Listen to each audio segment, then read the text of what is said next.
Hello and welcome students in today's lecture. आज के इस लेक्चर में स्टूडेंट्स हम लोग बात करेंगे about the questions on genetics and cell division.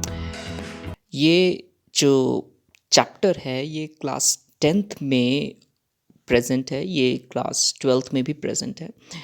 और ये जो क्वेश्चंस है स्टूडेंट, ये हम केवल 10 मिनट के टाइम में हम लोग करेंगे ताकि स्टूडेंट जल्दी से जल्दी आपके क्वेश्चंस जो हैं, जो आपने याद किया हुआ है, वो रिवाइज हो सके।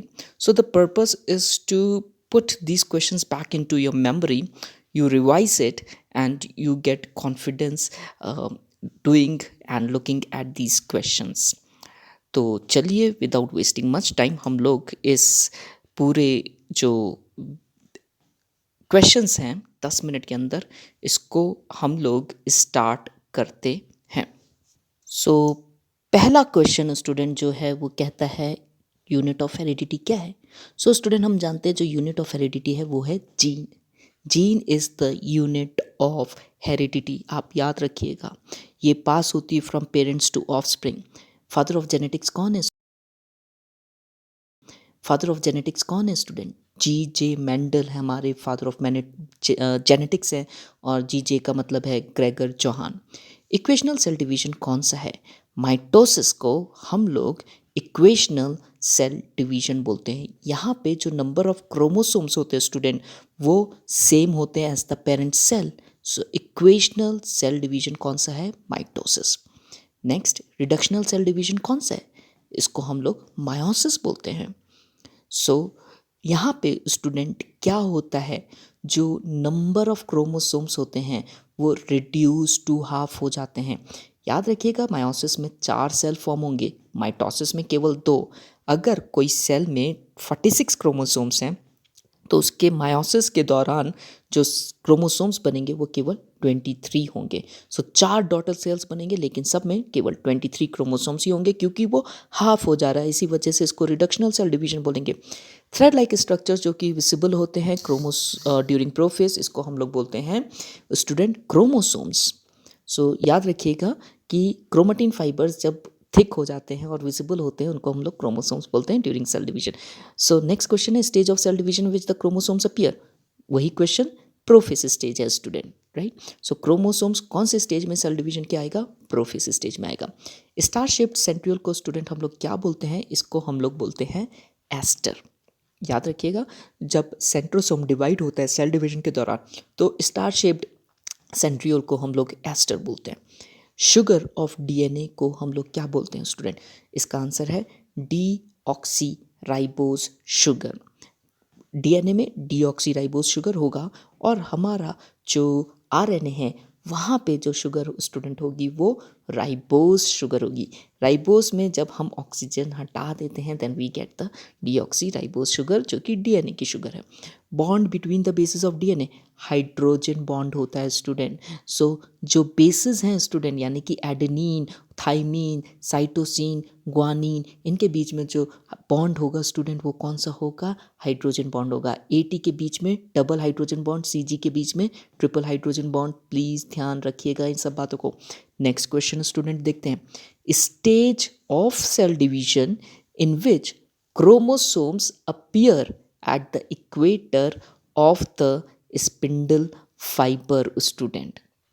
सो equator of the spindle fibres में क्या मतलब है कि बीचों बीच में जब हम सेल के बीचों बीच में हम इनको देखते हैं, एक एक्सिस में देखते हैं, तो उस स्टेज सेल डिवीजन को क्या कहते हैं?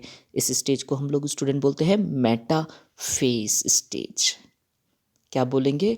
मेटाफेज। सबसे पहली स्टेज जो स्टार्टिंग की स्टेज हो जाएगी सेल डिवीजन के दौरान वो हो जाएगी हमारी प्रोफेज। प्रोफेज के बाद आती है हमारी मेटाफेज स्टेज। याद रखिएगा student, chromosomes divide longitudinally to form. अगर हम क्रोमोसोम्स को डिवाइड कर दें लॉन्गिट्यूडनली तो वो क्या बनाएंगे स्टूडेंट? वो बनाएंगे सिस्टर क्रोमेटिड्स। याद रखिएगा कि जो क्रोमोसोम्स हैं वो डिवाइड करते हैं सेल डिवीजन में और वो बनाएंगे सिस्टर क्रोमेटिड्स। और ये जो डिवीजन है लॉन्गिट्यूडनल डिवीजन जो क्रोमोसोम का हो रहा है स्टूडेंट, ये सेल साइकिल के एस फेज के दौरान ही जो है स्टूडेंट जो है माइटोसिस एम फेज से पहले ही जो है ये लॉन्गिट्यूडनल डिवीजन क्रोमोसोम्स का हो जाता है। याद रखिएगा एस फेज में रेप्लिकेशन होगा, रेप्लिकेशन के बाद वो डिवाइड भी कर जाएगा लॉन्गिट्यूडनली। इस चीज़ को आप याद रखिएगा। और ये जो स्टूडेंट हैं ये सिस्टर क्रोमेटिड्स अटैच होते हैं सेंट्रोमियर में, आप देख सकते हैं। सो मैंने आप पे लिख दिया है सेंट्रोमियर, और ये जो स्ट्रक्चर है वो सिस्टर क्रोमेटिड है, ये भी मैंने लिख दिया है। सो अगर आगे क्वेश्चन आता है सेंट्रोमियर से रिलेटेड आप जवाब दे सकते हैं। Next student, scientific name of the plant selected by Mendel. Mendel ने जो प्लांट सिलेक्ट किया था उसका क्या नाम है? उसका नाम है student Pisum sativum. Pisum sativum उस पी प्लांट का नाम है, गार्डन पी का नाम है। Genotypic ratio of the F2 generation जो कि प्रोड्यूस होती है मोनोहाइब्रिड क्रॉस में। Student monohybrid cross genotypic ratio हम पूछ रहे हैं और F2 जनरेशन का पूछ रहे हैं। सो स्टूडेंट आंसर है 1:2:1 का आंसर है यहाँ पे। सॉरी मेरी गलती, यहाँ पे मैंने 1:3 लिख दिया है। मैं अभी इसको जल्दी से इसको क्या करता हूँ, लेट मी क्रॉस इट, और ये जो आंसर है वो क्या है? 1:2:1 का आंसर है स्टूडेंट। नेक्स्ट स्टूडेंट क्या बोल रहा है? फिनोटिपिक रेशियो पूछ रहा है F2 जनरेशन का। पहले हमने जीनोटिपिक रेशियो पूछा था, अभी F2 जनरेशन का फिनोटिपिक रेशियो पूछ रहा है, और वो भी मोनोहाइब्रिड क्रॉस में पूछ रहा है। आंसर क्या है? 3:1 का आंसर है। ये 1:2:1 क्या है या 3:1 क्या है, जब हम लोग डिटेल में बात करेंगे तब हम वहाँ पे आकर के बात कर लेंगे। अभी केवल 10 मिनट के अंदर जितने भी क्वेश्चंस हो सकते हैं स्टूडेंट्स, हम लोग उसको जल्दी से जल्दी कोशिश करते हैं कंप्लीट करने की।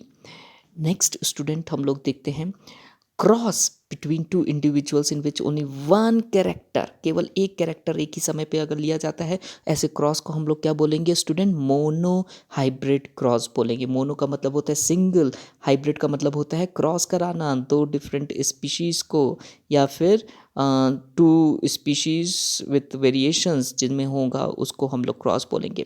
और एक और क्रॉस होता है जिसको हम लोग बोलते हैं डाई हाइब्रिड क्रॉस, जहाँ पे two characters at the same time हम लेते हैं।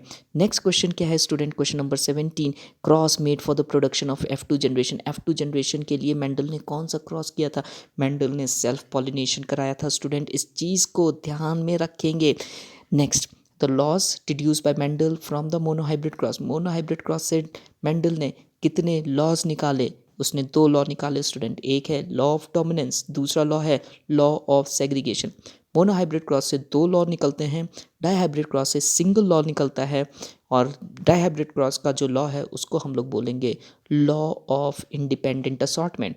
वो नेक्स्ट क्वेश्चन अभी होगा, तो चलिए जल्दी से आप यहाँ पे देख लीजिए। लॉ ऑफ डोमिनेंस और law of segregation monohybrid cross का है। डाईहाइब्रिड क्रॉस के लिए जो लॉ है स्टूडेंट वो कौन सा है? वो है लॉ ऑफ इंडिपेंडेंट असॉर्टमेंट। ये सब लॉ क्या है, इनकी डेफिनेशन आप लोग को याद रखनी पड़ेगी स्टूडेंट। आप अपनी बुक से इन डेफिनेशंस को प्लीज़ जल्दी से याद भी कर लीजिएगा, आपके एग्जाम्स के लिए बहुत ही इम्पॉर्टेंट ये डेफिनेशंस होंगी। आई होप आप लोग को मज़ा आ रहा होगा ये क्वेश्चंस करते हुए। A pair of contrasting genes को हम लोग क्या बोलते हैं स्टूडेंट? अलील बोलते हैं। So allele is a pair of contrasting genes होती हैं स्टूडेंट। जीन जो कि अपने आप को एक्सप्रेस कर सके स्टूडेंट, इनको हम लोग डोमिनेंट जीन बोलेंगे। जो अपने आप को एक्सप्रेस ना कर पाए स्टूडेंट्स, उनको हम लोग रिसेसिव जीन बोलेंगे, जो कि अभी नेक्स्ट क्वेश्चन है। The gene which is not able to express itself in the presence of another gene. अगर कोई दूसरी जीन है और तब कोई जीन अपने आप को एक्सप्रेस ना कर पाए, ऐसी जीन जो कि अपने आप को एक्सप्रेस नहीं कर पा रही है, उसको हम लोग रिसेसिव जीन बोलेंगे। सो डोमिनेंट जीन, रिसेसिव जीन। एक पेयर ऑफ क्रोमोसोम्स जिसमें कि सेम शेप है, साइज है, पोजीशन जो है वो सेम है, सेंट्रोमियर की भी पोजीशन सेम है, ऐसे पेयर ऑफ क्रोमोसोम्स को क्या बोलेंगे? ऐसे पेयर ऑफ क्रोमोसोम्स को स्टूडेंट हम लोग होमोलोगस क्रोमोसोम्स बोलेंगे। इस चीज़ को आप ध्यान में रखिएगा। सो होमोलोगस क्रोमोसोम्स जो हैं, जो स्टूडेंट्स होमोलोगस क्रोमोसोम्स होंगे उनकी जो शेप है वो सेम होगी, और उनकी जो सेंट्रोमियर की पोजीशन है वो भी सेम होगी। इवन जीन्स की भी पोजीशन सेम होती है, इस चीज़ को भी आप ध्यान में रखिएगा। मेरी हर एक बात को यहाँ पे प्लीज़ आप पॉज करके वीडियोस को ध्यान में रखिएगा, और आप अपने वर्ड्स में भी लिख सकते हैं। Point on the chromosomes where the sister chromatids are attach. अभी मैंने आपको लिए एक डायग्राम बनाया था, तो आप जानते होंगे इसका answer. So that is the centromere इसका आंसर है स्टूडेंट। और नेक्स्ट क्वेश्चन स्टूडेंट हमारे पास क्या है, two kinds of cell division जो कि लिविंग ऑर्गेनिज्म में पाया जाता है, एक वो जो कि माइटोसिस है और दूसरा जो कि मायोसिस है। सो हमारी बॉडी में दोनों ही सेल डिवीजन होते हैं, माइटोसिस भी होता है और हमारी बॉडी में मायोसिस भी होता है। अब ये समय है स्टूडेंट कि 10 मिनट हो चुके हैं और हम लोग केवल 10 मिनट के अंदर हमने जैसे बोला था कि हम केवल उतने ही क्वेश्चंस रखेंगे, तो आज के इस वीडियो में केवल इतने ही क्वेश्चंस हैं स्टूडेंट्स। आई होप आप लोग को ये क्वेश्चंस अच्छे लगे होंगे, आपका रिवीजन भी हुआ होगा, जल्दी से जल्दी हुआ होगा। हमने 25 क्वेश्चंस 10 मिनट में किए। अगर आपको ये वीडियो अच्छी लगी हो तो please don't forget to like, share and subscribe, and please share with others also. And also it's a humble request, अगर आप फीडबैक छोड़ते हैं about this video then it is going to be a great help. Otherwise, it's well and good. We'll meet once again, students, in the next video. Till then, bye bye, take care.